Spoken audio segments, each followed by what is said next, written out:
लड़ेंगे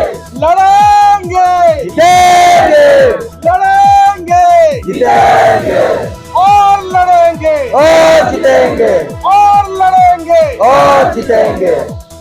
કુકરમુંડામાં એક આદિવાસી દીકરાને મારવાની ઘટના બની છે, તેમાં મારે આ પોલીસ તંત્રને ચેતવણી આપવી છે કે તમે નવસારી જિલ્લાના ચીખલી તાલુકાના પોલીસ સ્ટેશનમાં જઈને પૂછજો કે 2018-19માં 2 પીઆઈ 2 પીએસઆઈ અને 2 જમાદારે હાઈકોર્ટના ઓર્ડરને માનીને જેલમાં જવું પડેલું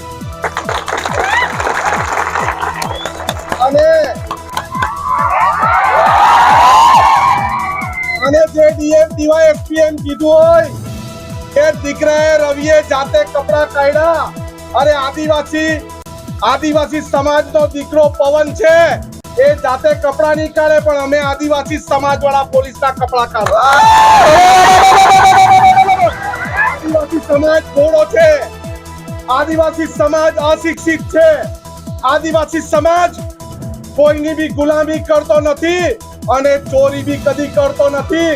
ન્યાય તંત્રમાં અમે ભરોસો કરીએ છીએ, આ સંવિધાનમાં અમે ભરોસો કરીએ છીએ.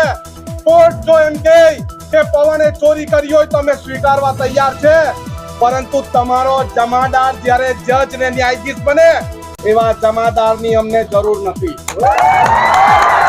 આજે ખબર પડી છે કે કુકરમુંડા પોલીસ સ્ટેશનમાં જે આવે છે, જે કામ કરે છે, એ બધા આદિવાસી સમાજની વિરોધી માનસિકતા વાળા.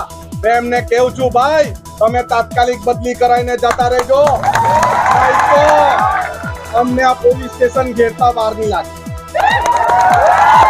અવારનવાર આદિવાસી સમાજના બેન દીકરાઓ પર હુમલો કરે, એમની દુકાનો એમના ઘર તોડે, એમની સાથે અન્યાય કરે, ત્યારે મારે આ ગુજરાતના ગૃહમંત્રીને કહેવું છે, હર્ષભાઈ એક પરિપત્ર બહાર પાડો અને પોલીસ તંત્રને કહેવો કે તમે સંવિધાનનું શિક્ષણ પહેલે મેળવો, પછી તમને નોકરી મળશે.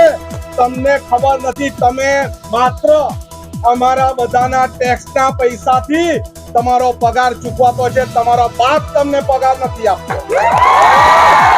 અને જ્યારે અમે દેશના મૂળ માલિક છે ત્યારે માલિક સાથે વાત કરતી વખતે સંવિધાનમાં જો કોઈ અમે સંવિધાનના અંદરના અધિકારો ફરજ અમે કઈ બી રીતે અમે એને છોડીને વાત કરી હોય ત્યારે અમારી સાથે વાત કરજો, બાકી અમારી સાથે વાત કરતા નહીં.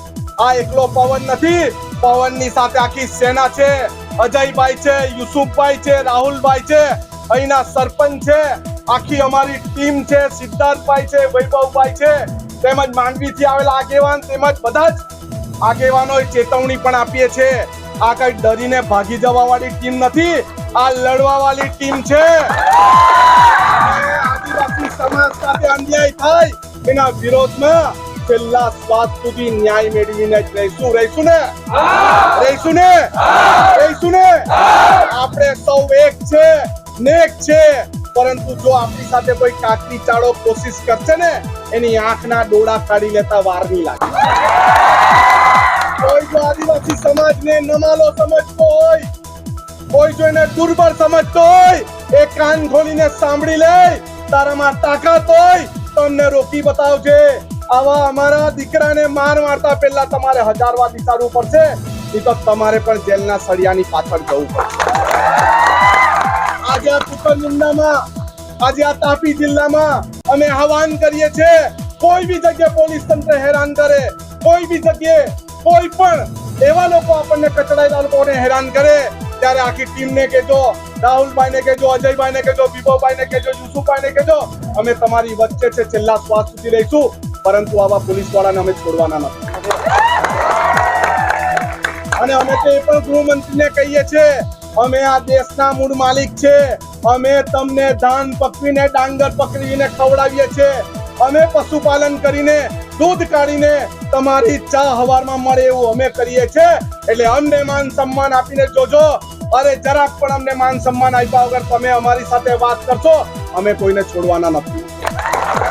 આપણે સૌ એક રહેવાનું છે, સાથે રહેવાનું છે. પક્ષ પાર્ટી આજે છે કાલે નથી, પરંતુ આદિવાસી સમાજ આજીવન છે, આપણે છે, સૌ છે. અને આદિવાસી સમાજ હંમેશા બંધારણને માનનારો આવેલો છે. આદિવાસી સમાજ ભોળો છે, આદિવાસી સમાજ અશિક્ષિત છે, પરંતુ આદિવાસી સમાજની એકતા સર્વોપરી છે. અને અમે બધા સૌ સાથે છે. જ્યારે કંઈ થશે, અમે આવતા 2 કલાક થાય છે, વધુ સમય ન થતો, અમે તમારા વચ્ચે આવીને ઉપસ્થિત થઈશું. તમે ખૂબ સારી રીતે સાથ સહકાર આપ્યો છે, પરંતુ આ માત્ર અડધી જીત છે. જ્યાં સુધી એટ્રોસિટી એક્ટ મુજબ એ આરોપીને જેલના સળિયા પાછળ નહીં મૂકે ત્યાં સુધી આપણે સૌએ પવનની સાથે રહેવાનું છે. ને રહેશો ને બધા? રહેશો ને? જ્યારે પણ એને જવાબ દેવા બોલાવે ત્યારે આપણે સૌએ એની સાથે જવાનું છે પોલીસ સ્ટેશનમાં. અને જ્યાં સુધી પેલાને પકડીને જેલમાં ન પકડે, કોર્ટના દરવાજા સુધી નહીં મોકલે, ત્યાં સુધી આપણું આંદોલન ચાલુ રહેશે. સૌને જય આદિવાસી, જય જવાન.